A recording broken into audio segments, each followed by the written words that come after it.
Hi செல்லக்குட்டீஸ், this is vibe with Viji cooking blog. இன்றைக்கி என்ன பண்ண போகிறோம் அப்படின்னா,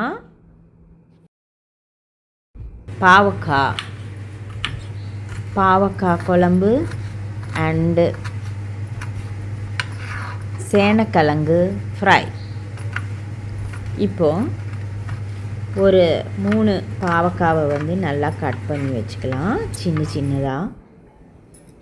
புளி வந்து ஊற வச்சுக்கணும். வெங்காயம் வந்து நம்ம வந்து ஒரு 2 வெங்காயம் எடுத்துக்கலாம், 2 தக்காளி எடுத்துக்கலாம். இப்போ ஒரு பாத்திரத்தில் வந்து ஒரு 3 ஸ்பூன் ஆயில் ஊற்றிக்கணும். மஸ்டர்ட் சீட்ஸு கொஞ்சம் போட்டுக்கணும், 1 ஸ்பூன் போட்டுக்கணும். ஒரு 2 வரமிளகா, குண்டு மிளகா இருந்தால் சூப்பராக இருக்கும். 2 வரமிளகா, அப்புறம் 1 ஸ்பூன் வந்து நம்ம வந்து சீரகம் ஆட் பண்ணணும். ஒரு 1/2 ஸ்பூன் வெந்தயம் ஆட் பண்ணணும். இப்போ வந்து நல்லா ஃப்ரை பண்ணிவிட்டு கொஞ்சம் கறி லீவ்ஸ் இருந்தால் அதில் போட்டுக்கலாம். பூண்டு வந்து ஒரு 10 பல் பூண்டு எடுத்து அதில் போட்டுக்கலாம்.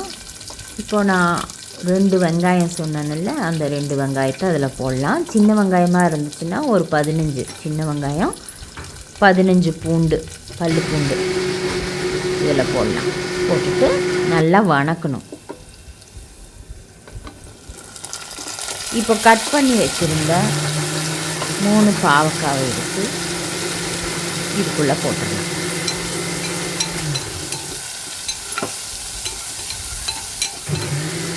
பாவக்காவை வந்து இந்த எண்ணெயிலேயே வந்து நல்லா வணக்கணும். பாவக்காய் வந்து ரொம்ப நல்லது, நம்ம உடம்புல இருக்கிற டாக்ஸின்ஸ் எல்லாம் வந்து அது ரிமூவ் பண்ணிடணும். கசப்பாக இருக்குதுன்னு நம்ம வந்து ரெகுலராக சேர்த்தாமல் இருக்கக்கூடாது. கண்டிப்பாக ஒரு 15 days ஒன்ஸ் கண்டிப்பாக நம்ம வந்து இந்த பாவக்காய் சேர்க்கணும். அதோட 1 ஸ்பூன் சால்ட் வந்து நம்ம ஆட் பண்ணிக்கலாம். 1 ஸ்பூன் சில்லி பவுடர் வந்து 1 ஸ்பூன் ஆட் பண்ணிக்கலாம். கொரியாண்டர் பவுடர் வந்து ஒரு 1.5 ஸ்பூன் வந்து கொரியாண்டர் பவுடர் போட்டுக்கலாம். தக்காளி 2 எடுத்து நல்லா சின்னதாக வெட்டி இதில் ஆட் பண்ணிக்கலாம். இது உண்மையாலுமே சூப்பரான ஒரு பாவக்காய், ரொம்ப அதிகமான ஸ்பைஸ் இல்லாமல் நல்லா இருந்துச்சு சாப்பிட்றதுக்கு. அதனால் நீங்கள் இதே மாதிரி செய்யுங்க. புளி வந்து ஒரு லெமன் சைஸோட சின்னதாக 1/2 லெமன் சைஸ் அதை எடுத்து நம்ம இதில் போட்டுடணும். இப்போ இது கொதிச்சிட்ருக்கட்டும். நம்ம வந்து இதில் கொஞ்சம் வெல்லம் 1 ஸ்பூன் போட்டுட்டு ஒரு 1/4 கப்பு தேங்காவை வந்து நம்ம சிரகி பால் எடுத்து அதில் போட்டுடணும். இப்போ நமக்கு சூப்பரான ஒரு பாவக்காய் குழம்பு, கொத்தமல்லியும் ஆட் பண்ணிக்கோங்க, சூப்பராக இருக்கும். இப்போ வந்து நம்ம சேனக்கிழங்கை வந்து கையில் நல்லா எண்ணெயை தொடச்சிட்டு சேனக்கிழங்கை வந்து நம்ம க்யூப்ஸ் மாதிரி வெட்டி வச்சுக்கணும். மேலே இருக்க அந்த ரஃப்பான ஸ்கின்னெல்லாம் ரிமூவ் பண்ணிவிட்டு நம்ம ஆயிலில் கையில் வந்து நல்லா ஆயில் போட்டுட்டு வெட்டிட்டு, இப்போ நம்ம வந்து அதை வந்து ஒரு 5 minutes வேக வச்சுக்கணும்.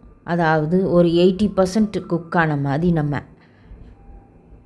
மஞ்சத்தூள் போட்டு ஒரு 3 டம்ளர் தண்ணி ஊற்றி அதில் கொதிக்க விட்டுறணும். இப்போது நம்ம ஒரு பேனில் வந்து ஆயில் போட்டு ஒரு 4 ஸ்பூன்ஸ் ஆயில் போட்டுட்டு மஸ்டர்ட் சீட்ஸ் போட்டுட்டு உரத் தால் எல்லாம் போட்டுட்டு ஒரு வெங்காயம் வந்து ஸ்லைஸ் பண்ணி அதில் போட்டுட்டு ஒரு 2 வரமிளகா அதில் போட்டுடணும். இப்போ இதை வந்து இந்த 80% குக் பண்ண சேனக்கிழங்கை வந்து நம்ம மஞ்சள் போட்டு வேக வச்சுருக்கோம் இல்லையா, அதை வந்து இதில் போட்டு நல்லா ஷாலோ ஃப்ரை பண்ணிகிட்டே இருக்கணும். நல்லா ஃப்ரை பண்ணணும். ஃப்ரை பண்ணினதுக்கப்புறமா ஒரு 3/4 ஸ்பூன் சில்லி பவுடர் அதில் ஆட் பண்ணி நம்ம வந்து ஃப்ரை பண்ணணும். சூப்பரான சேனக்கிழங்கு வறுவல் ரெடி. வாங்க சாப்பிட்லாம். சூப்பராக இதே மாதிரி ஹெல்த்தியான ரெசிபீஸை பார்க்கணும்னாக்கா வைப் வித் விஜி குக்கிங் விலாகை கண்டிப்பாக பாருங்கள். அதோட வைப் வித் விஜி ட்ராவல் விலாகும் பாருங்கள்.